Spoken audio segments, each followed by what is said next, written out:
When the Dragon King demanded Earth's greatest warrior, nobody laughed. Not at first.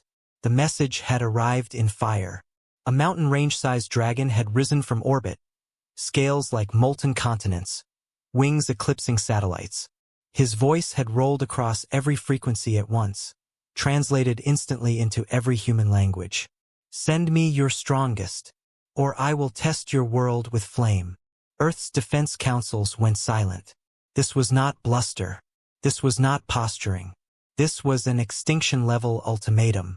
The generals argued. The admirals shouted. The analysts panicked. Send a super soldier. No, a mech pilot. Orbital strike first. Absolutely not. Because every option ended the same way. Dragons didn't fear weapons. They feared nothing. Every projection showed Earth losing. Fast, spectacularly, and on livestream. Finally, a tired woman at the end of the table spoke. Define greatest warrior. The room paused. No one had. The Dragon King clarified 3 hours later. Your warrior must face my son. If he falls, you are unworthy of mercy. Son. Not a soldier. Not a general. A child. Earth's war room went very quiet. That was when the educational liaison coughed politely. I might have a suggestion. Every military head turned. She slid a single profile onto the screen. Name Lily Hart. Age 34. Profession kindergarten teacher. Notable skills: crisis de-escalation, conflict resolution, emotional regulation under stress. Can calm 30 screaming children before 9 a.m. Someone laughed, then stopped, because no one else was laughing. Absolutely not, a general snapped. She'll die. The liaison shook her head. Or, she said softly, she won't fight at all. That sentence landed harder than any threat. The room went silent again. Lily was cutting paper dragons with her class when the knock came. Not a polite knock. A government knock. She looked up, scissors in hand, surrounded by glitter and glue. Yes? She asked. A man in a dark suit swallowed. Ms. Hart, how do you feel about dragons? She blinked. Like, emotionally? Lily listened. Didn't scream. Didn't cry. Didn't faint. She asked one question. How old is the dragon child? The room froze. We don't know, someone said. She nodded. Okay, that matters. The Dragon King's domain wasn't a battlefield. It was a classroom nightmare. Lava flows like spilled paint. Cliffs sharp enough to cut clouds. Statues of dragons frozen mid-roar. The Dragon King himself waited, vast, ancient, crowned with fire. You are small, he rumbled. Yes, Lily agreed calmly. That usually helps. He blinked. You are unarmed. Correct. You are not afraid. I am, she said honestly. I just don't let it drive. That confused him. The Dragon Prince stepped forward. He was massive but not controlled. Fire leaked from his scales in uneven pulses. His wings twitched. His tail slammed rock without intention. Too much power. Too little guidance. Lily recognized it instantly. Oh, she murmured. The Dragon King growled. Face him. She walked forward slowly. Then, she sat down, cross-legged, on volcanic stone. The entire court recoiled. What are you doing? Thundered the king. Lily looked up at the prince. You look overwhelmed, she said gently. The prince snarled. Fire surged, and then sputtered. You don't want to fight, Lily said. You want someone to tell you what to do with all those feelings. The prince's eyes widened. No one had ever said that. Dragons did not talk about feelings. They burned them away. The Dragon King leaned forward. You were sent as a joke, he accused Earth. Lily looked back at him, unfazed. No, she said.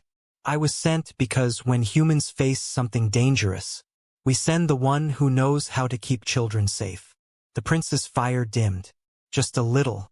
Lily sat cross-legged, hands folded neatly, as the Dragon Prince stomped around her like a living earthquake. Every footfall cracked stone, splintered obsidian, and stirred gusts hot enough to curl paper. And still, she didn't flinch. You're You're supposed to fight me. The prince roared, smoke curling from his nostrils. Do you feel that fire? Lily asked calmly. The one flaring in your chest? I-do, he bellowed. I want to prove. You want to prove what? Lily tilted her head. That you're big? Strong? Scary?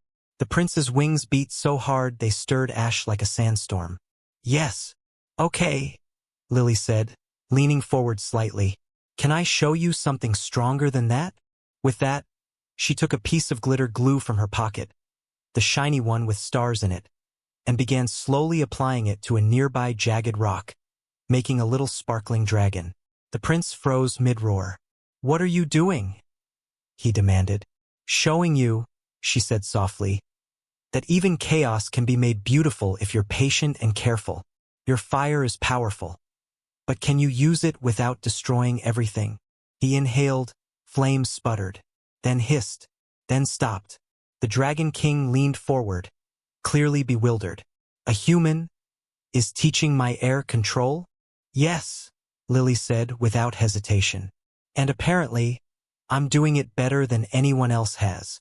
No swords, no energy blasts, no magical artifacts, just patience, observation, and understanding.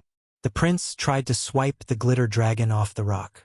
Lily calmly moved it a millimeter each time, guiding his claw, showing him gentle strength. The prince blinked. He had never had anyone tell him how to use his power, only that he should use it. Why is he listening? The king muttered to his council. They seem to enjoy it, one elder said. Enjoy what? The king growled. A human who doesn't panic. A human? The king's roar shook the lava vents. You sent this creature to challenge my air? Lily smiled faintly. I was sent because sometimes the strongest warrior isn't the one who fights hardest, but the one who knows how to calm the storm. The king paused. Never had words struck him so logically. Hours passed. The prince's tantrum ended. He curled his wings around himself, staring at the glitter glue dragon with awe. Then, a tiny droplet of moisture rolled from the corner of his eye. Lily noticed immediately. Ah, she said softly. That's called a tear. You're learning to feel without burning. The prince snorted smoke. I don't cry. Not with shame, Lily replied. With control. That's new strength. The other dragons watched silently. Generations of rulers, warriors, and scholars. None of them had ever imagined that a human could influence dragon behavior without fire, intimidation, or magic. But Lily did, and the court began murmuring. Perhaps humans are not weak. Perhaps they can teach us something. Perhaps we misjudged them.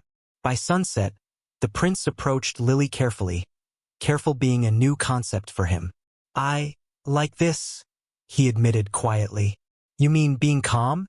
She asked. No, he said. Being guided. Not by force. By words. Lily smiled. That's what humans do. Sometimes. It wasn't just a victory for patience. It was the first step toward trust between species. Caleb, an Earth observer of sorts, would later describe this moment as a 10,000-year-old dragon nearly destroyed a valley over a kindergarten art project. Even Verithes, the Dragon King's second-in-command, was caught trying not to laugh. Should we? She whispered to the king. He shook his head. No, let the human teach. If she survives, we may learn more than we could with weapons. Lily turned to the Dragon Prince one last time that day. Tomorrow, she said, we'll practice sharing. You will hand a firestone to me without burning it. Then we'll teach your friends how to do the same. The prince blinked, flames flickering nervously. I can try, he said. You don't have to succeed immediately, Lily reassured him. Learning isn't about winning. It's about understanding. The Dragon King's eyes narrowed.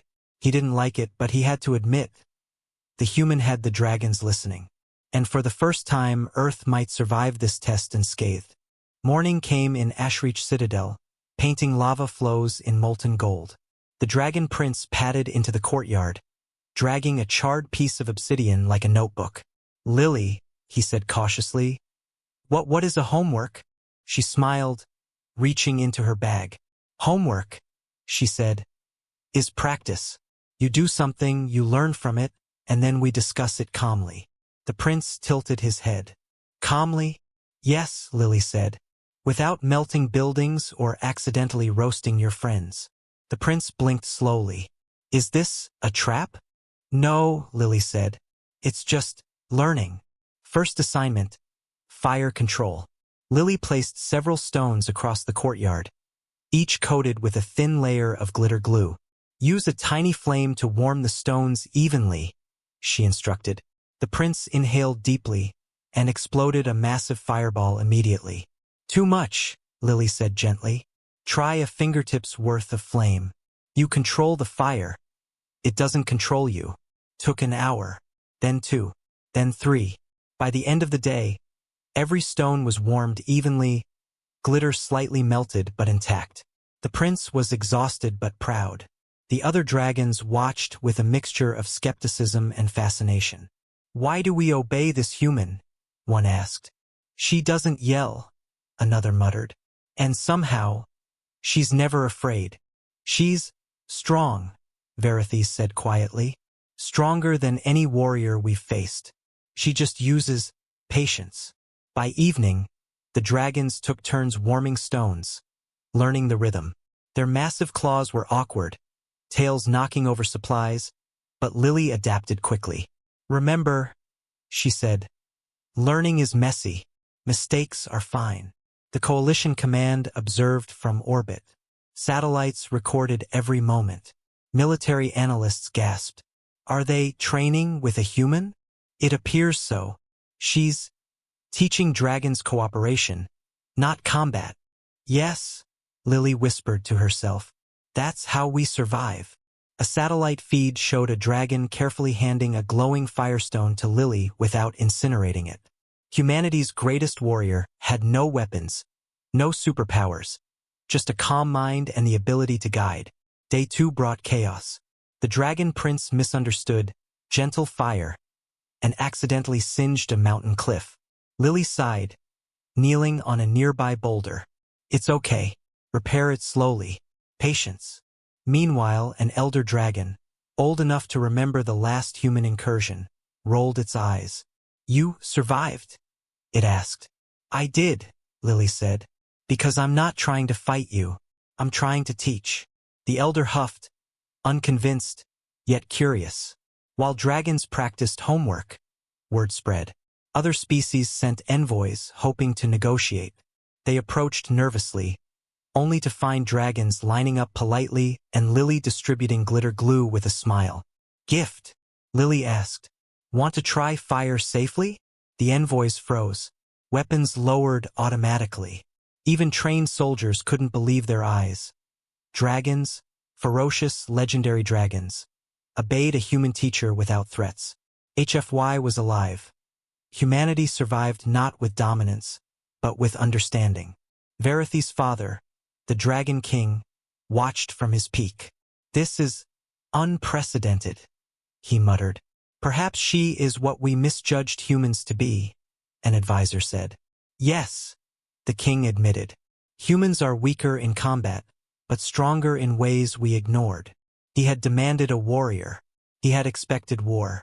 Instead, he saw calm, strategy, and diplomacy in action. The prince wandered over, shyly offering Lily a small flame flicker in his claw, like a spark as a gift. You are brave, he said. Lily smiled. And you're learning control. That's brave too. Behind them, other dragons whispered, curious about this odd human. Some nudged each other, tails flicking, trying to mimic her patience. Lily taught dragons. Fire can warm, not burn. Strength can be shared, not imposed. Calm beats chaos, even against instinct. Coalition command watched, noting the unprecedented. Humans survive because they think differently, not fight harder. Lily didn't just teach dragons to follow her. She taught them to think about other safety, something no human soldier had accomplished in centuries of war. At the end of day 3, an accident nearly turned the courtyard into lava. The dragon prince sneezed violently and fire exploded everywhere. Lily yelled, Back off! Dragons froze. Flames died. Ash drifted in the air. Then she calmly walked forward, unclipping a fire blanket from her bag. With steady hands, she taught even the largest dragon to shield smaller dragons from accidental flames. The prince blinked. I never knew humans could plan for accidents. That's why we're still alive, Lily said. The sun rose over Ashreach Citadel, painting jagged lava cliffs gold. The Dragon King descended from his throne atop the central peak, wings spanning like twin mountains. His scales glimmered like molten iron. Every observer, dragon and human, stilled in fear. He had watched the past few days in silence. His son, the prince, now practiced fire control without burning anything important. His brood followed lessons without rebellion. And the human, she had survived. The king's voice rolled across the valley. I demanded your greatest warrior, and you sent me this. Lily Hart stepped forward, calmly brushing glitter off her hands. 30 children's scissors had been swapped for dragon-scale polishing brushes in her bag. She carried no weapons, only notebooks, markers, and a calm smile. Yes, she said. I'm your warrior. The Dragon King's eyes narrowed. Explain. I survived, Lily said. Because I understand threats, I observe carefully, and I respect the lives of those around me. The Dragon King blinked. Your strength lies not in your claws, not in your fire, not in your skill with weapons, but in your mind? Yes, Lily said, and sometimes patience is more powerful than rage. The king snorted. Curious. Even our ancestors never survived the first encounter with humans without war. Exactly, Lily replied. Which is why I'm still standing. The Dragon King gestured to his son. Then prove it. The boy has been learning. You have taught him. But can you face the greatest test I will ever give him? The Dragon Prince's eyes flickered nervously. His claws twitched. Fire sparked from his nostrils. Not maliciously, but from anticipation. What is the test? Lily asked. You must teach him to choose compassion over instinct, to protect without threatening, and to trust someone unlike himself. Lily blinked. Isn't that exactly what I've been doing? The king's wings flexed, creating a gust that shattered distant rock. Yes, but you have one chance. Fail, and Earth will face consequences. Caleb Ward, watching through a communication uplink as an Earth observer, swore under his breath. Of course it's a test. Everything's a test with dragons. The Dragon Prince stepped forward. He stomped. Fire flared. Lily knelt calmly. Breathe. Feel the energy. Use it wisely. The prince inhaled sharply, then froze. He lowered his wings slowly, not in fear, but in calculation. Lily extended her hand. Trust me. The prince blinked. No one had ever asked him to trust before. Normally, trust was earned through dominance. Slowly, he nudged her hand with his snout. A murmur ran through the dragon court. The king's eldest advisor whispered, She actually commands him without force. Then the prince sneezed. Fire shot from his nostrils, barely missing Lily's hair. She ducked gracefully. Careful. The prince's ears flattened. I apologize. Dragons behind them chuckled or tried to, puffing smoke. Even the Dragon King suppressed a rumble of amusement. Earth's greatest warrior is lucky. Lily shook her head. No luck. Observation, patience, and respect. You'd be surprised what it does. The king leaned down. And what of humans? How do you expect my brood to respect them after generations of distrust? Lily took a deep breath. You've already seen. When we teach, when we listen, when we protect life instead of destroying it, humans earn respect. We don't need weapons to do it. The king paused. His gaze swept over his brood. Dragons that had scorched cities and burned armies now stood quietly. Their son looked proud and calm. Perhaps, the king said slowly, we have misjudged your species. Perhaps strength is not only in power, but in guidance. Caleb Ward leaned forward on the viewing console. Did she just rewrite centuries of interspecies diplomacy? He whispered. Yes, said another analyst. And with a glue stick and glitter, over the next hour, the dragons gathered around Lily. The prince nudged her hand again, this time offering a tiny flame shaped like a heart. "Thank you," he said softly. Verithes, his aunt, tilted her head. "You understand them," she murmured. "I try," Lily said. Even the Dragon King, massive and fearsome, lowered his head. "Human, you have passed every trial. Earth is spared. For now." She smiled politely. "I'm happy to help." Caleb's feed showed something extraordinary. The Dragon King called his council. He declared, "Henceforth, no human shall be harmed without just cause, and any who visit Ashreach in peace shall be treated with respect."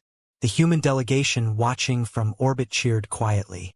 Lily had achieved what decades of war councils had failed to: peace with dragons without a single shot fired. The galaxy had learned a lesson. Humans survive not because they fight hardest, but because they think differently. That evening, dragons, humans, and Lily sat together. Lava flowed gently. Flames lit the valley in soft gold.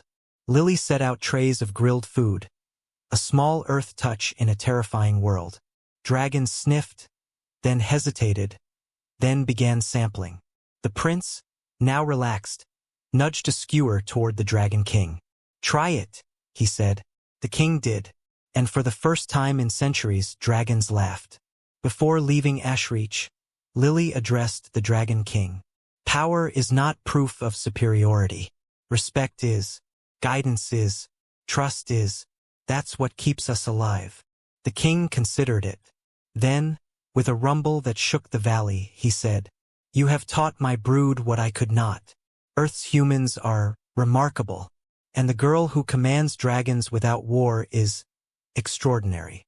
Lily smiled. "I'm just a teacher." The prince wrapped a wing around her shoulder, careful not to burn her. "You're our teacher," he said, and for the first time, dragons, humans, and Earth itself could breathe, knowing the galaxy's fiercest fire could be tamed. Not by might, but by a human heart. Months later, Ashreach became a neutral zone.